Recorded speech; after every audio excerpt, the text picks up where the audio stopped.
Thank you for that kind introduction, Dr. Hart. The respected leader of the Tamils, Dr. Veeramani, distinguished guests, ladies and gentlemen, it is indeed a great honor and a real pleasure to talk about one of the great humanists of all times who lived in India about 2,000 years ago.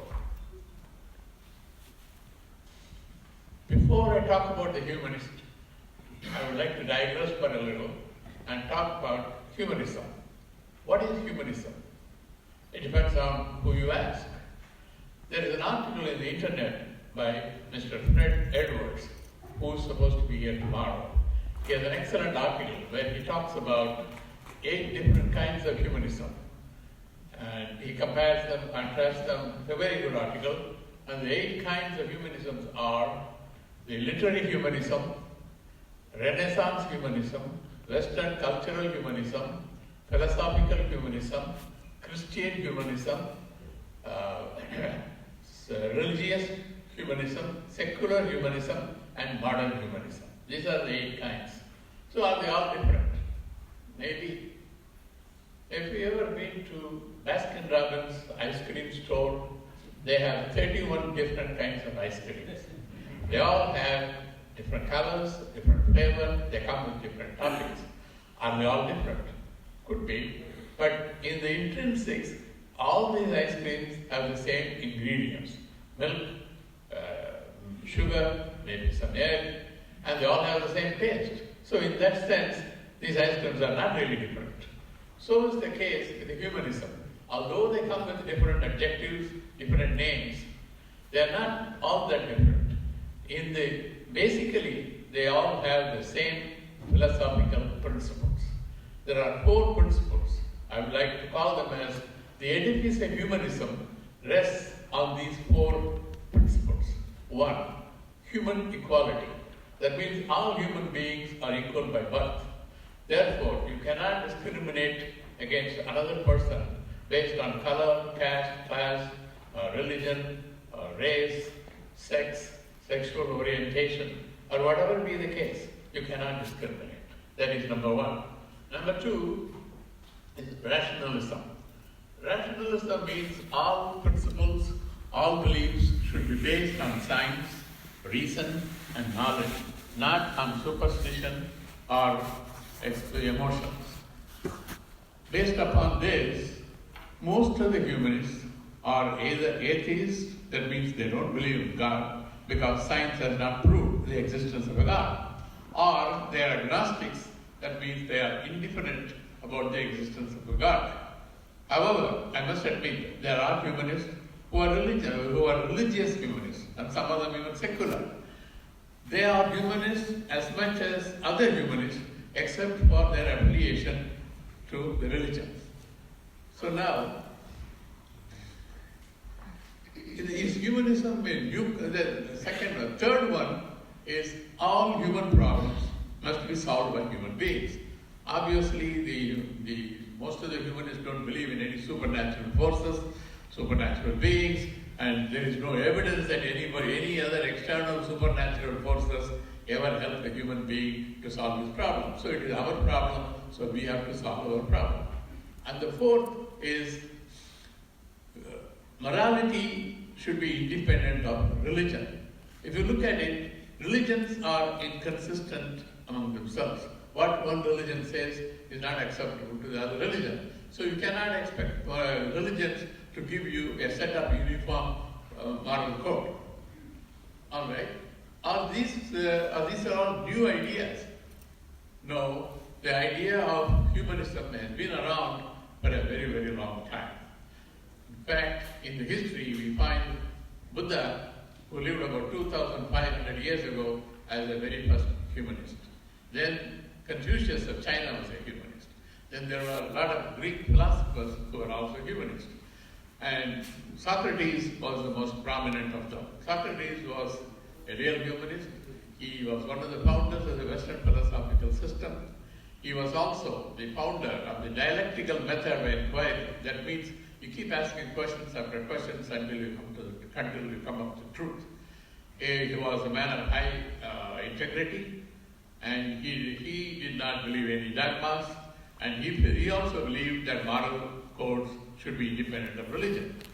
So along these lines, there was a humanist in India about 2000 years ago, and his name is Thirukkural.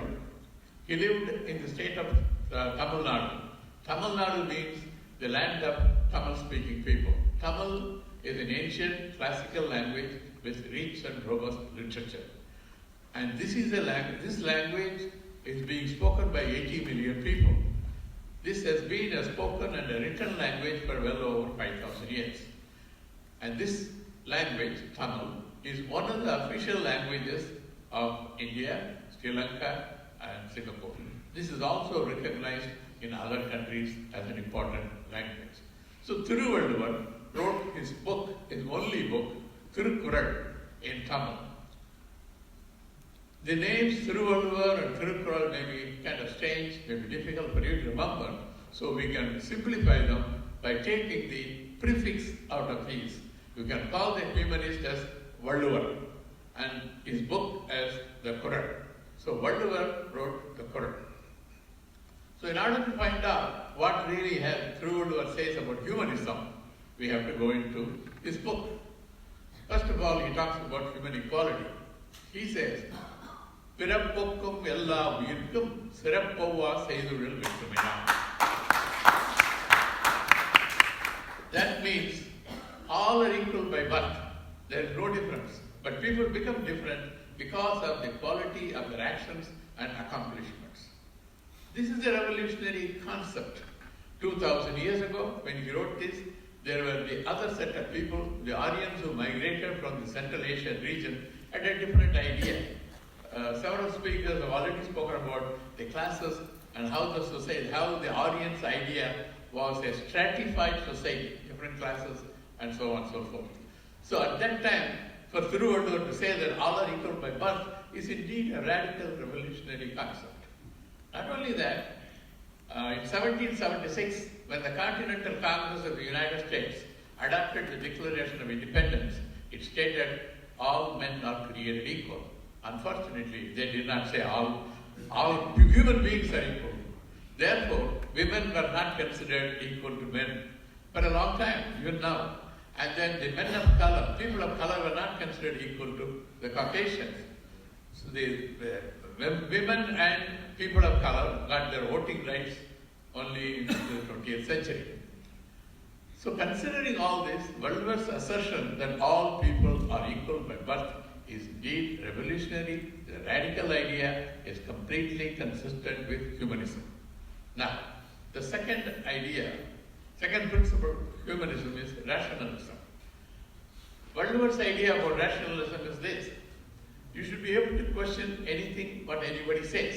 Epporul yar yar vai kettinum apporul meipporul kanbudai. That means no matter who says what, you should be able to investigate, you should be able to find the real truth in that statement. This statement is a very dangerous statement for the religions, because all religions are somebody's statement. Jesus Christ did not write a book, but his statements have been made into a book, the Bible. So if you are a Christian, you cannot question and disagree with the Bible. If you are a Muslim, you cannot question and disagree with the Quran. And so also if you are a Hindu, you probably should not question and disagree with Bhagavad Gita. Therefore, this statement that you can question everything is a death blow to the religion. Religion is not rational. Religion is simply a matter of faith. Now, coming to the third basic principle I mentioned about is human problems must be solved by human beings. Human problems have always been solved by human beings. There is no evidence that somebody else, any other supernatural force, helped us. For example, let's talk about human problems this way. One is the individual problem. If somebody wants to succeed in life, Thiruvallur's prescription is a 4-step process. First step is a vision. The higher, nobler, loftier your vision, the greater is your success in life. Then next is consistent with the vision, you have a goal. Vision is just a dream, whereas goal is something that you can achieve. So consistent with the vision, you develop a goal. and consistent with the goal, you develop a plan so that you work towards that plan. And the fourth step is persistent hard work. So vision, goal, plan, hard work. This is the way to succeed in life. So that's why he says, அருமை உடைத்தன்று அசாவாமை வேண்டும் பெருமை முயற்சி தரும். That means you should not give up simply by saying it's impossible, because persistent hard work will lead to success. Not only that, he says, தெய்வத்தான் ஆகாதனினும் முயற்சிதன் மெய்வருத்த கூலி தரும். That means even if God cannot help you, you will be rewarded in proportion to your hard work. So this is, again, note that there is no mention of religion here. So the other aspect of human problem could be adversities in life. Everybody goes through some adversity, setback in life.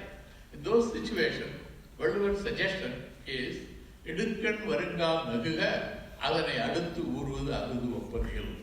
That means when you are confronted with an adversity, you laugh at your adversity. This laughter is not the hilarious laughter of the laughter therapist. This laughter is a metaphoric way of saying, ignore your difficulties, but continue your hard work towards solving your problem. If this sounds unrealistic, let me give an example. Steve Jobs, who founded Apple, was fired from his own company. He also suffered from pancreatic cancer. In spite of his setbacks, in spite of his ill health, he turned out to be one of the great inventors and a great marketing genius of our time. The British physicist Stephen Hawking suffered from a neurodegenerative disease which resulted in his muscle weakness and paralysis throughout his adult life. In spite of all this, he was a very successful and he made tremendous contribution to physics and cosmology. And he wrote his successful book, A Brief History of Time, which has sold 10 million copies in the past 20 years. So these are examples of people who have managed their adversities, their difficulties through persistent hard work and determination. Then there are problems, not individual problems, there is a societal problem. So societal problems, again, societal problems have to be solved by society, by the people all together. Valluvur's suggestion is, you need love, you need empathy and compassion. Love, everybody knows what it is affection and concern for other people. Empathy is ability to share the pain and suffering of others as your own. He says, Arivinan aguvudu undo, piridil noi tannoi bol potrakkare. That means, what is the use of all this intelligence and wisdom if you cannot feel other people's suffering and pain as your own? So everybody is intelligent to some degree or the other. Therefore, we should be able to feel other person's pain and suffering as our own. And then the empathy leads to compassion. Compassion means suffer together. So if I can feel other person's feeling and pain as my own, and if I'm working together with him, I have to find a way to solve the problem. It may not be my problem, it may be community's problem, it can be society's problem, it can be a national problem, it can be a global problem. But we all have to solve our problem. And that's what he says. He says, Thalarti tanda porallam tattarku velarmai seithal poruttu. That means all the wealth gained through hard work is for the purpose of sharing it and helping the deserving people. And he also says, Paguttundu palluyur ombudal nulur taguttavatrulallam thalai. That means, according to all the books in the world, the best thing to do is to share your food and resources with other people who need help. It is this love, empathy and compassion what keeps the world going. He says, Kannottam ennum kalivaran karigai unmayan undu ulam. That means, it is because of compassion, it is because people help each other, this world functions. Otherwise, the world will not function. And he also says, one should be proud of helping the community, helping others, proud of helping other people. He says, Karamam seya kaiduven ennum oruvan perumayin peedudayadil.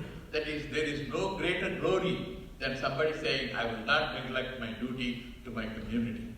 So that is his way of saying how people should help each other.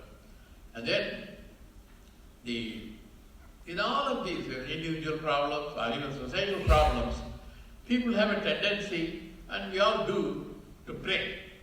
I have nothing against prayer. Prayer is okay because it gives a feeling of optimism, a sense of hope for people. But the problem is, when people pray for the success or for getting over their adversities, they make a contract with God. But this God, the contract with the God, is a non-enforceable, unilateral, non-binding contract. If you have a contract with a company, if the company doesn't fulfill its obligation, you go to court. There is a legal remedy. But the contract with God, only God can help. There is no more. So now, the last one, morality. Morality is really, really independent of religion. For example, what is morality? Morality is a set of principles that say what is right, what is wrong, what is good, what is bad. Now, one religion says you should not use alcoholic beverages. Another religion incorporates alcoholic beverages in its ceremonies. So which is right? One religion says you should not kill anything. You should not eat meat. Another religion says everything that is created by God in this good earth is for you to enjoy. So which is right? One religion says a monogamous relationship is the ideal thing in a marriage. Another religion says a man can marry up to 4 wives. And yet another religion says a man can marry as many wives as he can. So there is no right or wrong if you look at the religion. Each religion has their own moral code. But Waller's idea of morality is different. He says, உலகத்தோடு ஒட்ட ஒழுகல் கலகற்றும் கல்லால் அறிவிலாதா. That is, if you cannot understand the norms and regulations of the moral code of the society where you live, you are an ignorant person. So the ideal moral code is that of the society. It's a society where you live. For example, 100 years ago, in this country, same-sex marriage was not acceptable. Today, it is not uncommon. But even today, same-sex marriage is punishable by death in some other countries. So it is a question of where you live and when you live. So morality really depends on the society. So in considering all the 4 principles I suggested, Baldwin's strong belief in the human equality, his emphasis on rationalism, and his insistence on hard work rather than faith and prayer, and his insistence on people helping themselves to solve societal problems, and his conviction that morality is really a human issue and not a divine issue, makes him a true humanist. I am in good company when I say this. Periyar says that Waller's Quran has wisdom, all the necessary wisdom for all aspects of human life. He says everyone should read the Quran and live according to the Quran. So, ladies and gentlemen, let us read the Quran, live according to the Quran. Thank you.